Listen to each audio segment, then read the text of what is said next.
Hi friends, இன்றைக்கி நம்ம வீடியோவில் என்ன பார்க்க போகிறோன்னா மருந்து குழம்பு எப்படி வைக்கலாம் அப்படின்றது தான் பார்க்க போகிறோம். நான் வந்து இந்த வீடியோவில் ரொம்ப சிம்பிளான ஸ்டெப்ஸ் தான் சொல்லியிருக்கேன். இதை ஃபாலோ பண்ணிங்கனாலே நீங்கள் ஈஸியாக அந்த மருந்து குழம்பு வச்சு சாப்பிட்லாம்.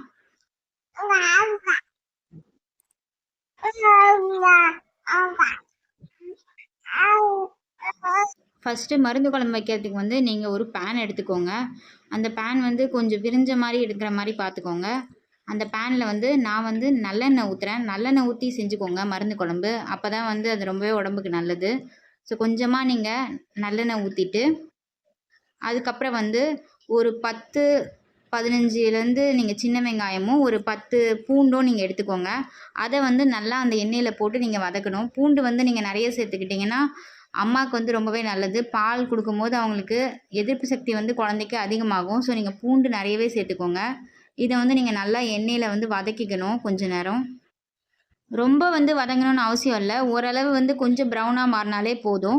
அதில் வந்து நம்ம நாட்டு மருந்து கடையில் வந்து அருமருந்து குழம்பு பவுடர்னு விற்கும். அதை வாங்கிக்கலாம். இது வந்து எனக்கு ஊர்லேருந்து எனக்கு அம்மா வாங்கி கொடுத்தது. இந்த பவுடரில் வந்து நம்ம ஒரு 1½ ஸ்பூன் போட்டாலே போதும். அதை போட்டுட்டு நல்லா எண்ணெயிலே வந்து கொஞ்சம் நேரம் வதக்கிக்கணும். அப்படி வதக்கணுன்னாலே அதில் இருக்கிற மசாலா ஸ்மெல் வந்து கொஞ்சம் போயிடும். நம்ம வந்து அருமருந்துக்கு பவுடர் வந்து வீட்டிலே கூட செய்யலாம். நான் வேணும்னா அது அப்கமிங் வீடியோவில் நான் போடுறேன்.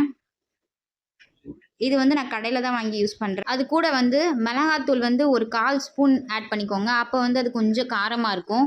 அப்படி இல்லைனா நீங்கள் குழம்பு மசாலா இருந்ததுனாலும் அது வந்து ஒரு 1/4 ஸ்பூன் நீங்கள் அதோட ஆட் பண்ணிக்கலாம். அதையும் வந்து கொஞ்சம் எண்ணெயிலே வந்து இது எல்லாத்தையும் கொஞ்சம் நேரம் வதக்கணும். அது வதக்கிட்டதுக்கு அப்புறமேட்டுக்கா நம்ம வந்து கொஞ்சம் தண்ணி ஆட் பண்ணிக்கலாம். நான் வந்து ஒரு 2 கிளாஸ் தண்ணி வந்து ஆட் பண்ணியிருக்கேன். தண்ணி வந்து நீங்கள் ரொம்ப ஆட் பண்ணாதீங்க. ஏன்னா வந்து நம்ம குழம்பு பதத்துக்கு வைக்க போகிறதில்ல. கொஞ்சம் கட்டியாக வச்சு நம்ம அதை வந்து சாப்பாட்டில் போட்டு நம்ம வந்து அள்ளி சாப்பிட்டோன்னா தான் நம்மளால் அதை சாப்பிட முடியும். ரொம்ப குழம்பு மாதிரி வச்சுலாம் நம்மளால் சாப்பிட்டோன்னா நமக்கு திகட்டும்.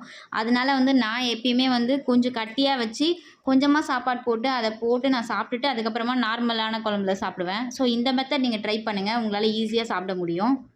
தண்ணி நல்லா ஊற்றிட்டு கிண்டிட்டு நம்ம வந்து கொஞ்ச நேரம் மூடி வைக்கணும். அது கொதிக்கிற வரைக்கும்.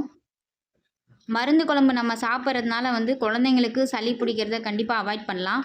இதை வந்து டெலிவரி ஆனவங்கன்னு இல்லாமல் நார்மலாகவே எல்லாருமே வந்து நம்ம இந்த குழம்பு வச்சு சாப்பிட்லாம். இதில் வந்து நான் கொஞ்சம் இப்போ கல் உப்பு ஆட் பண்ணிக்கிறேன்.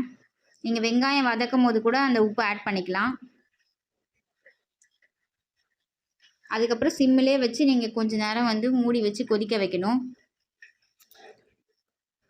நான் சொல்கிற இந்த மெத்தடில் நீங்கள் செஞ்சு சாப்பிட்டிங்கன்னா கண்டிப்பாக வந்து 2 டேஸ்க்கு ஒரு தடவை நீங்கள் சாப்பிட முடியும். அப்படி இல்லாமல் ரொம்ப குழம்பு பதத்தில் நீங்கள் வச்சு சாப்பிட்டிங்கன்னா உங்களுக்கு சாப்பிடவே முடியாது. ரொம்பவே கஷ்டமாக இருக்கும். ஸோ நம்ம வந்து கம்மியாக குவான்டிட்டி செஞ்சு கொஞ்சமாக நம்ம அதை சாப்பிட்டுட்டு நார்மல் சாப்பாடு சாப்பிட்டோன்னா நமக்கு அது மருந்தும் உள்ளே போன மாதிரி இருக்கும். அதே மாதிரியே நம்ம ரெகுலராக சாப்பிட்டதும் சாப்பிட மாதிரியா இருக்கும். கொஞ்சம் கொதிச்சதுக்கப்புறமா நம்ம அதில் மீன் போடலாம்.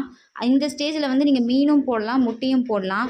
மீன் வந்து எப்பயுமே வந்து சின்ன மீனாக வாங்கிக்கோங்க. அதாவது கவலை மீன், பூச்சி மீன் இந்த மாதிரிலாம் மீன் வாங்கி போட்டு செஞ்சிங்கன்னா தான் அதில் தான் நிறைய சத்து இருக்குது. நான் வந்து அதுக்கு 2 மீன் எடுத்திருக்கேன். ஸோ அந்த மீனை நான் அதில் போட்டிருக்கேன். அதை வந்து நல்லா திருப்பி விட்டுக்கோங்க அப்பப்போ. ஒரு டைம் வந்து நீங்கள் மீன் போட்டு செஞ்சிங்கன்னா இன்னொரு டைம் வந்து நீங்கள் முட்டை போட்டு செய்யுங்க. ஸோ இந்த மாதிரி செஞ்சிங்கன்னா வந்து நமக்கு சாப்பிட கொஞ்சம் இன்ட்ரெஸ்ட் இருக்கும். அதனால் நம்மளால் சாப்பிட முடியும். மீன் போட்டதுக்கப்புறமா நம்ம அதை லைட்டாக திருப்பி விட்டாலே போதும். இல்லைனா வந்து நம்ம கொதிக்க வைக்கிறதுனால அது பிஞ்சிடும். ஸோ லைட்டாக திருப்பி விட்டுட்டு நம்ம அந்த மசாலாவை கொஞ்சம் கொதிக்க விடணும். இனிமே வந்து நல்லா கட்டி பதத்துக்கு வரணும். அப்படி வந்தால் தான் வந்து நம்மளால் அதை சாப்பிட முடியும். நம்ம வந்து கொஞ்சமாக அதை சாப்பிட்டுக்கலாம். வந்து நம்ம புளி, தக்காளி இதெல்லாம் வந்து ஆட் பண்ணக்கூடாது. அதெல்லாம் ஆட் பண்ணோன்னா நம்ம மருந்தில் இருக்கிற அந்த இதுவே போயிடும் மெடிசனே.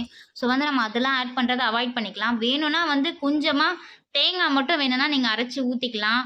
அது வந்து தேங்காய் ஊற்றினோன்னா நமக்கு இன்னும் வந்து எக்ஸ்ட்ரா குழம்பு பதத்தில் வரும். அப்படி இருந்தால் கொஞ்சம் சாப்பிட கஷ்டமாக இருக்கும் அப்படின்றதுனால நான் வந்து கொஞ்சம் கட்டியாகவே அதெல்லாம் அவாய்ட் பண்ணிவிட்டு கொஞ்சம் ஒரு தொக்கு மாதிரி அதை நான் வச்சு சாப்பிடுவேன். அப்போ வந்து எனக்கு கொஞ்சம் ஈஸியாக இருக்கும். இதுக்கப்புறம் வந்து நம்ம சாப்பிட்ற டைம் கொஞ்சம் சூடு பண்ணி சாப்பிட்டோன்னா ஈஸியாக இருக்கும். Thank you friends for watching this video. Subscribe my channel.